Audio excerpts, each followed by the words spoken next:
Hello, the colours we're going to use today are cobalt violet. We've also got forest green and a little bit of cadmium scarlet. So I've got a medium-sized brush, I've got my cold press watercolour paper all taped down, and we're going to get started.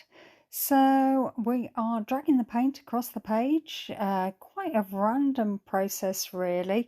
We are doing a fun and funky little landscape. So just adding some colour here and there. I'm sort of imagining the sky and then starting the land here. So coming down at angles sort of to represent field shapes, just utilising the colours, changing them up, putting them down on the page, dragging the paint across, and doing this wet on dry technique, and then layering paint over the top of your wet areas.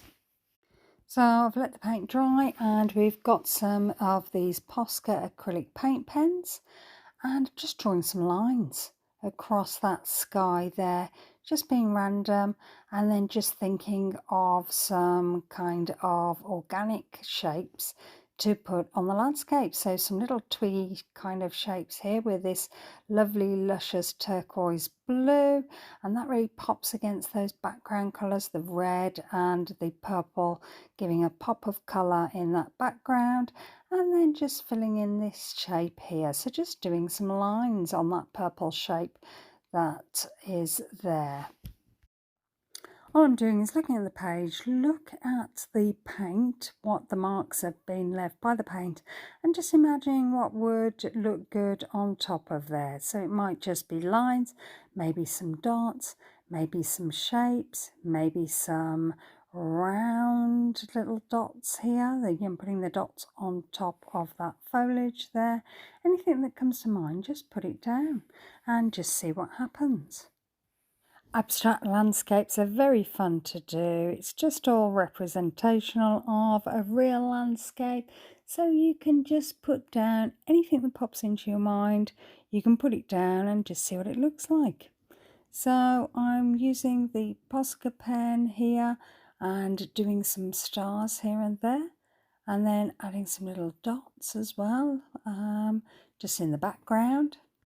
And then I've got some jelly roll pens here, and they are in the same colours that we have already used in the Posca pen. So I am just outlining some of that Posca pen there, just to make the colours bounce a little bit.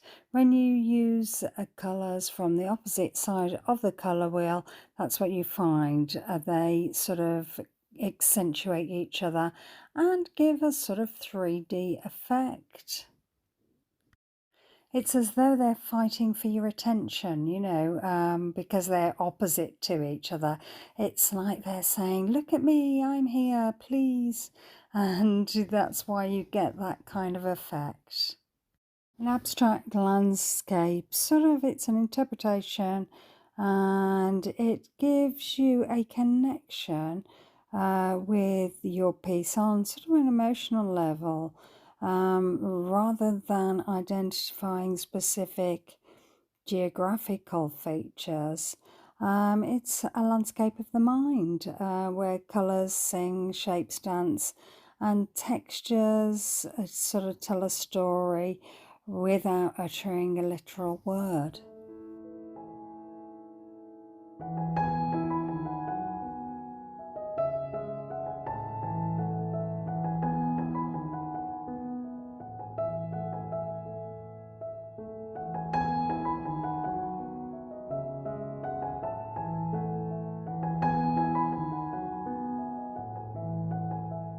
So continuing to add detail, just utilising that pen, outlining the Posca pen marks that we've already made, and then just adding some lines here and there in the shapes that have been formed by that Posca pen, and just enhancing the paint colour underneath.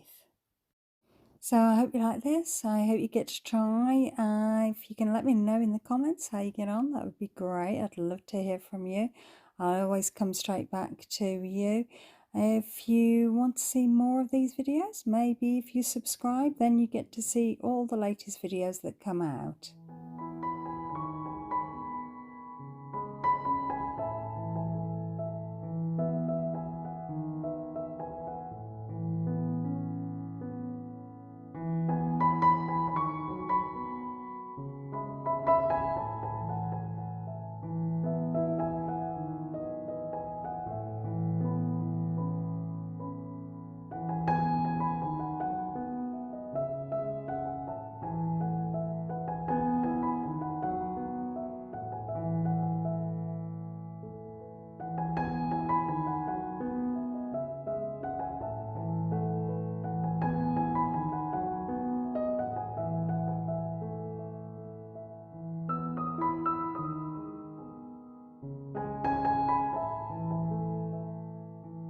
I've got a black fine liner now, and I'm just outlining some of the shapes. So it just gives it a little bit more definition, outlining these circles here, and it just allows that colour to pop when they've got sort of like a shadow behind them, and that's what it looks like, sort of a shadow the black pen has created. So you may not want to do this, and that's fine, or you may want to just put some shadows on some of your marks and leave some of them without. Just go with what you feel is best. I sort of like try maybe in a corner of my painting and see whether I like a mark that I've put down, and then you can't notice it so much if you decide, well, actually I don't like that so much. Sometimes I have a scrap piece of paper by the side of me, and again I can try things out before committing them to the painting. I think over time you build up a little bit of confidence and you sort of realise what works, what doesn't, and if you want to change it up, then you feel confident enough to do that. I hope you like this. I hope you get to try. As you can see, it's so easy to do. If you like this, maybe you'll consider liking, subscribing, and then you'll get to see all my new paintings that come out.